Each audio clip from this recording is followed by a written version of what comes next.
Welcome to the Mobile Home Park Mastery Podcast, where you will learn how to identify, evaluate, negotiate, perform due diligence on, finance, turn around, and operate mobile home parks.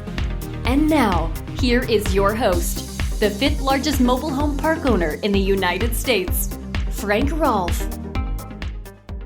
In 1947, a pilot named Chuck Yeager piloted the X-15 to break the speed of sound, 761 miles per hour.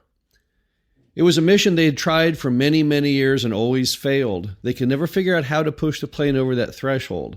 It would start shaking violently and lose control. And with Yeager always willing to push the throttle that little bit extra, they finally were able to devise a way to break the speed of sound. And today, of course, planes fly up to 3 times that speed. But nevertheless, it all began back in 1947 with the X-15. I've also had my own dream of a speed of sound as far as occupancy in a mobile home park. I've always hoped that it was achievable with our portfolio to gain 1,000 lots in a given year.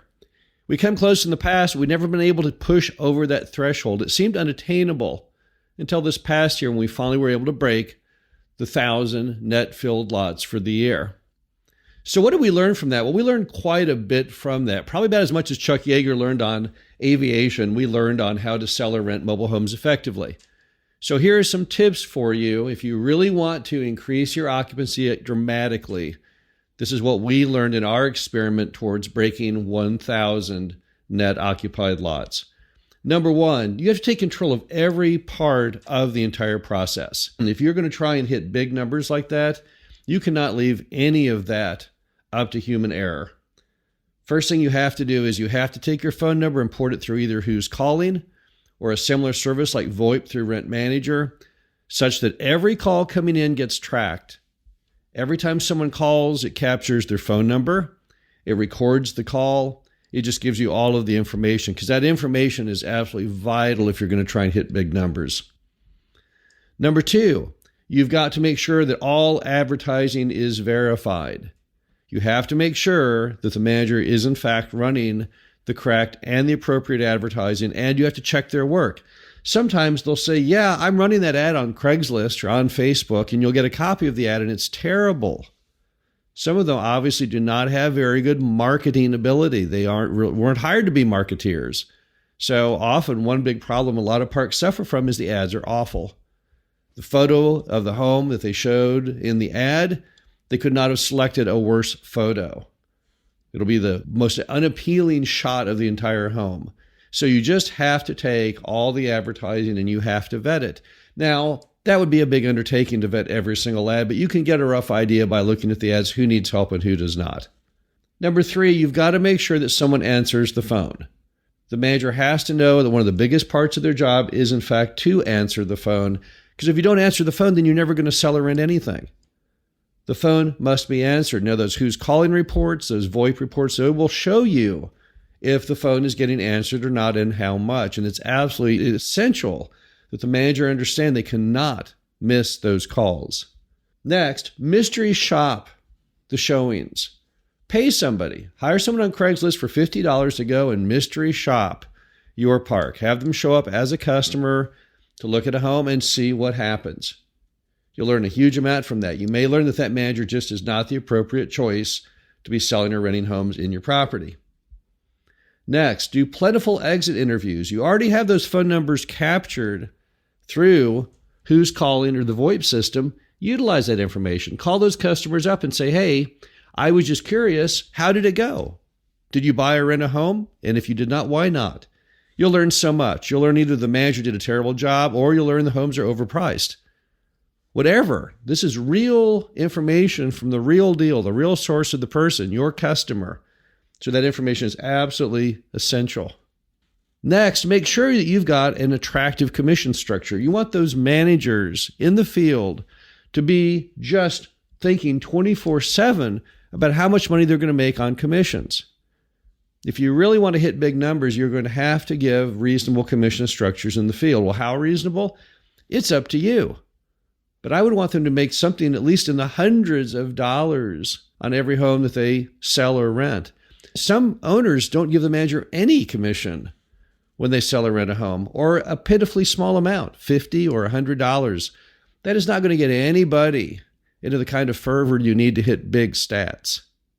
Also, consider supplementing your manager. If the manager is not up for the job but is great in every other category, if they're good at collections, if they're good at supervising the property condition, working with residents, there's nothing wrong with supplementing them with an additional salesperson if the number of homes warrants that. If you just have one home, then no, they'll have to get that out the door. But if you've got 10 or 20, perhaps you could elect to hire somebody else in the property and make them just in charge of sales. That often can give you the real boost you need, because now you have a single focused person on one tight, narrow area, and hopefully someone who has a background in sales. Many mobile home parks have already living in them people who have a sales background. Might be a retired car salesperson, retail salesperson. These people have all the sales skills that you need that your manager may not have, and it's a perfect team supplement to get the job done. Also, make sure that you've got office hours on weekends and at night, because many of your customers, they work, and that's great. You want them to work. That's how they have the money to pay you to begin with. But you've got to set your hours around what your customers need, not what your manager needs. And having the manager work on a Saturday, and maybe not at all on a weekday that corresponds, that's the kind of thinking you need if you're actually going to get more customers in the door, and often the better customers who are very busy with their own careers. On the pricing side, use some common sense. Go to a Walmart. If you're going to rent a home for $800 a month, let's make it $795. Let's use the old Walmart approach of dropping it down by a few pennies, because it just sounds so much better to the consumer. Also, don't be afraid to take small losses on homes to get them out the door. If you look at a vacant lot, which is worth zero, and then you look at the occupied lot in that same property, which might be worth, let's say, $40,000, do you think it might be worthwhile to sell that home at a $5,000 loss to gain $40,000 of value? I would think so. Think like a car dealer. When people make you offers, be flexible. Flexibility is the hallmark of hitting big numbers, because it's been learned in every other industry since the beginning of time that the most important thing is to close the sale if it's within reasonable realms of profitability. If you look at the books on any car dealership, on every single one of those Camaros that was sold, you'll see probably a different sales price. One might be a little bit higher than the next. One might be a little bit lower than the next. The point of it is they got the deals closed. So you can be flexible on pricing, because at the end of the day, where we're making our big money is by occupying that lot. We're not making our big money by renting or selling the home. Not a home dealer. Let the home dealers worry about that.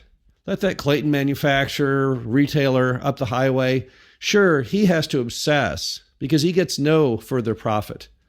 If he buys that home for $30,000 and sells it for $29,000, he'll go out of business pretty rapidly because he made no money.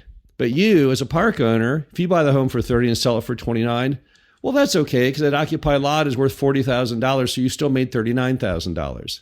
It's just a different perspective when you own the property the mobile home sits on. Also, be aggressive if you can on RVs.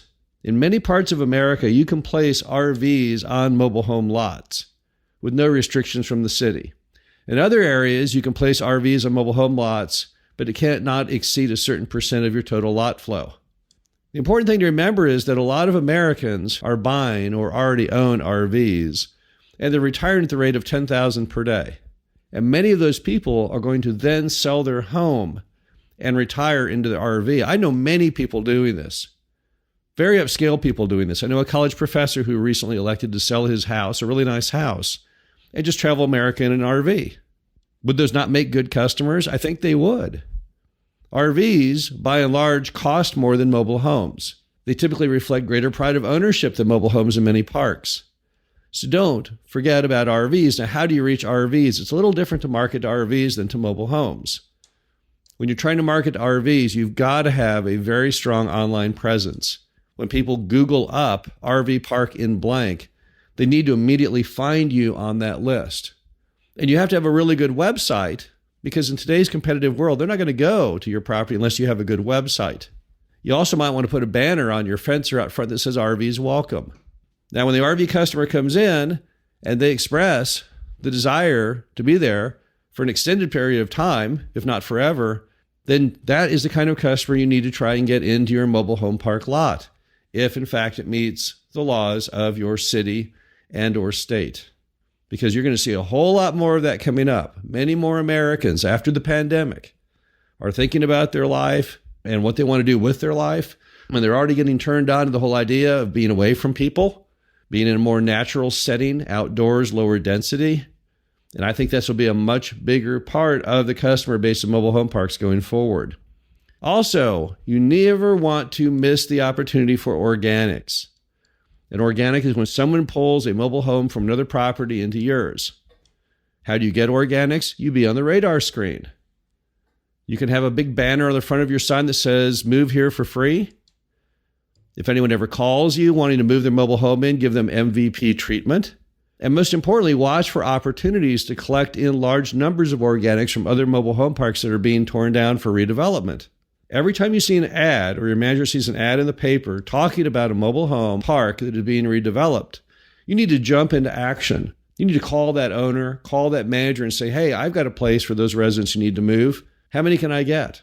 If you jump on those projects with gusto, you'll be amazed how many lots you can pick up. You might even be able to pick up every single vacant lot in your entire park off of that one transaction. Remember that when they redevelop these parks, often the park owner or the developer is the person who is given the responsibility by the city to get that zoning to move those people to new spots.